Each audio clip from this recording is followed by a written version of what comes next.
सम्मानित राष्ट्रवादी साथियों, मैं श्रीनिवास राष्ट्रवादी संस्थापक भारत रक्षा दल ट्रस्ट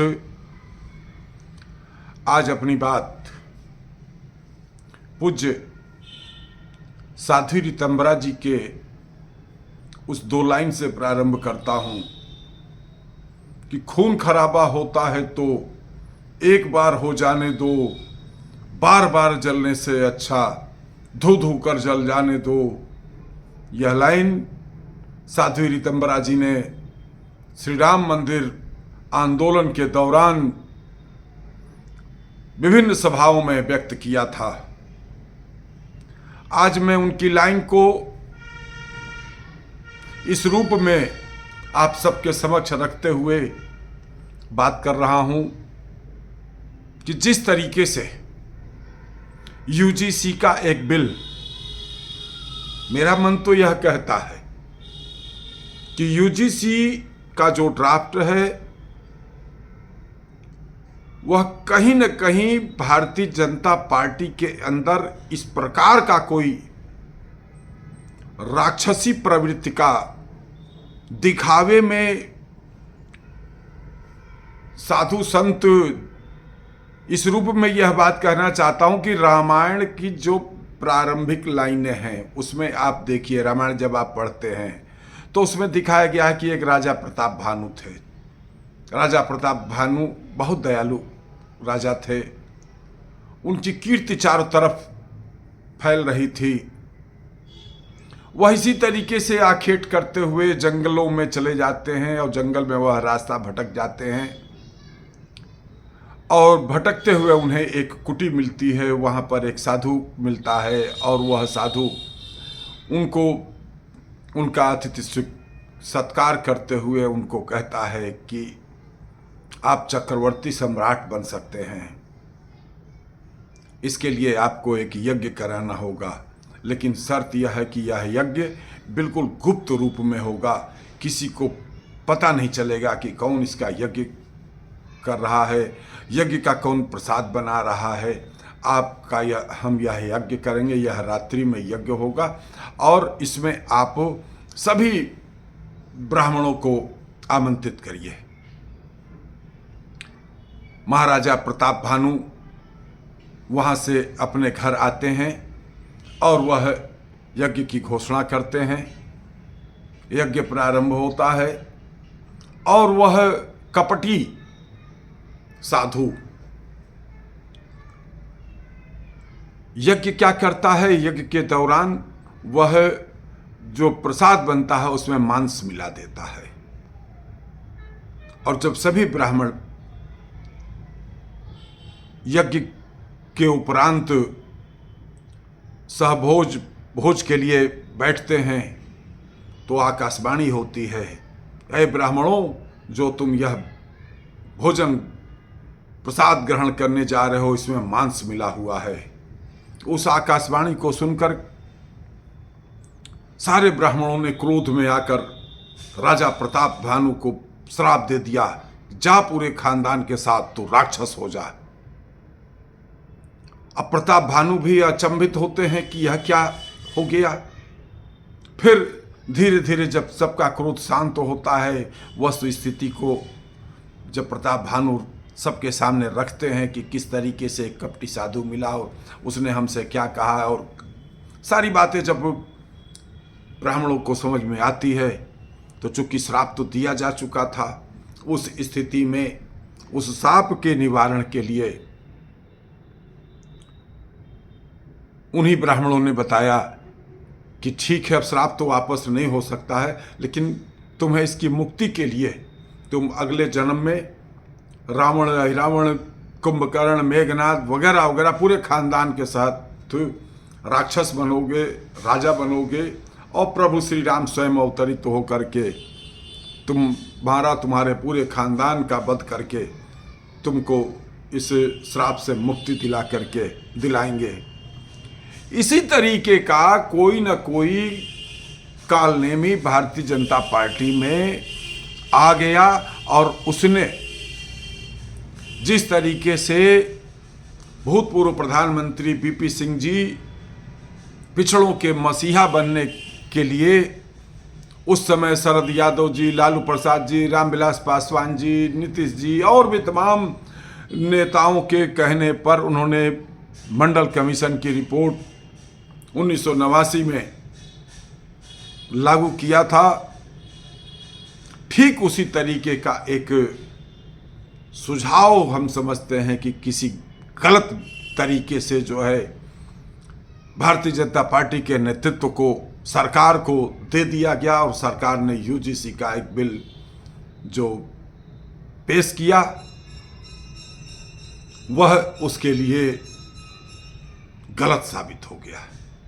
पूरे देश भर में जिस सवर्ण समाज ने सदैव अपना सर्वस्व न्यौछावर करते हुए सशक्त राष्ट्र के लिए, सनातन के लिए अपना अनेकों प्रकार का बलिदान दिया, कभी अपने हक की लड़ाई नहीं लड़ा, उसका एक ही सपना था, तेरा वैभव बना रहे माँ हम दिन चार रहें न रहें। वह देश की समृद्धि और विकास के लिए जो समर्पित रहा। बारंबार हमारी सरकारें, हमारी देश की राजनीतिक पार्टियां उसको उपेक्षित करती रहीं और वह उपेक्षा के बावजूद देश के लिए समर्पण भाव से सनातन के लिए काम करता रहा। लेकिन यूजीसी का जो बिल आया और अभी आया हुआ है, स्टे हो जाने का मतलब यह नहीं होता है कि वह पूरी तरह से समाप्त हो गया है, स्टे हुआ है। अभी क्या हो सकता है कुछ नहीं कहा जा सकता है। इन स्थितियों में मैं केवल सवर्ण समाज की ही बात नहीं करता हूं, मैं सर्व समाज के राष्ट्रवादियों से कहना चाहता हूं, बताओ क्या वास्तव में यह बिल सही है? और इसी में मैं एक बात को जोड़ते हुए मैं कहना चाहता हूं कि आप रामधारी सिंह दिनकर की वह कविता कि समर शेष है नहीं, पापी केवल व्याग, और जो तटस्थ हैं समय लिखेगा उनके भी इतिहास। आज वक्त आ गया है कि अब केवल हम यूजीसी के लिए नहीं, अब अपने हक के लिए हम देश की समक्ष जो चुनौतियां हैं, आज आप विचार करिए, हमने गणतंत्र का 77वां वर्ष गणतंत्र दिवस मनाया। हम 1947 में आज़ाद हुए, हम 80 साल हमारी आज़ादी के हो गए। बाबा साहब भीमराव अंबेडकर जी ने 10 साल आरक्षण की व्यवस्था की बात की थी कि कुछ वास्तव में जो लोग पिछड़ गए हैं, कमज़ोर हैं, दलित हैं, शोषित हैं, उपेक्षित हैं, वंचित हैं, उन लोगों को आगे बढ़ाने के लिए उन्होंने 10 साल के आरक्षण की बात की। फिर यह आरक्षण बढ़ता गया। आज 80 सालों के बाद भी आज न जाने कितने लोग इस आरक्षण का लाभ लेकर के, जिनके परिवार बहुत आगे बढ़ गए, संपन्न हो गए, सांसद, विधायक, मंत्री, आईएएस, आईपीएस वगैरह वगैरह बड़े पदों को सुशोभित कर रहे।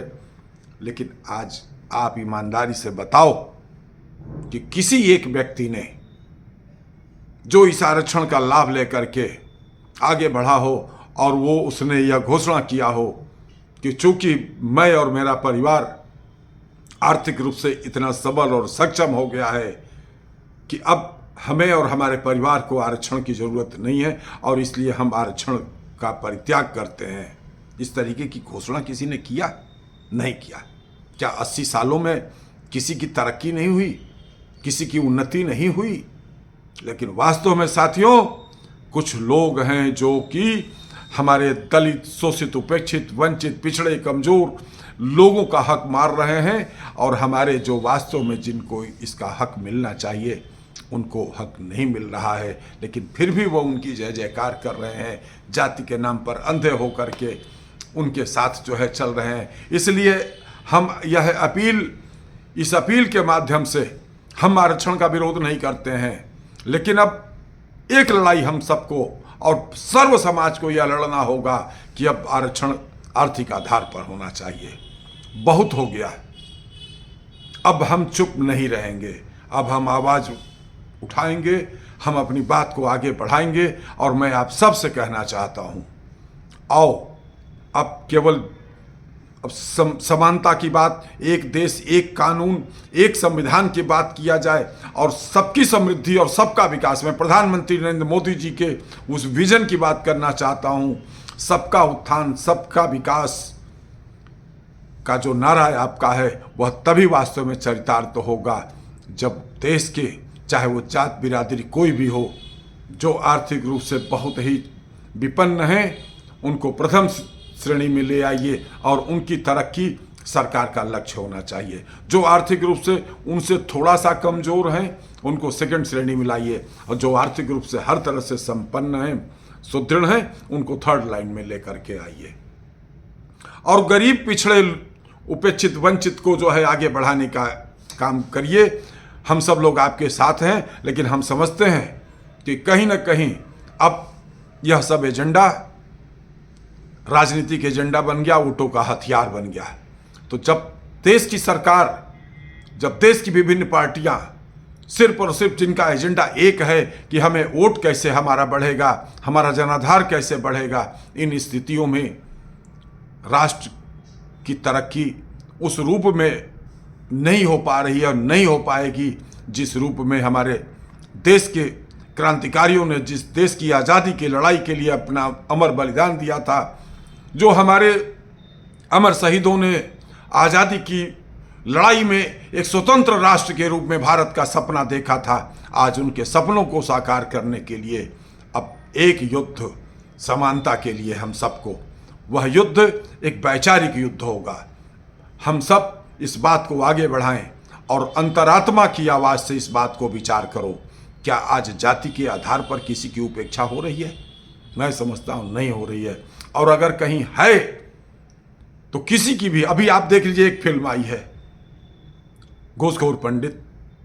अब बताइए, घूसखोर ठाकुर आ जाए, घूसखोर यादव आ जाए, किन्हीं जातियों को टारगेट करके इस तरीके की फिल्म बनाना, किसी जाति की उपेक्षा करना, यह कितना निंदनीय है। लेकिन फिल्म आ गई तो आने वाले समय में स्थितियां और विपरीत होंगी। हमारे देश के राजनेता हमको आपको लड़ाने का काम करेंगे।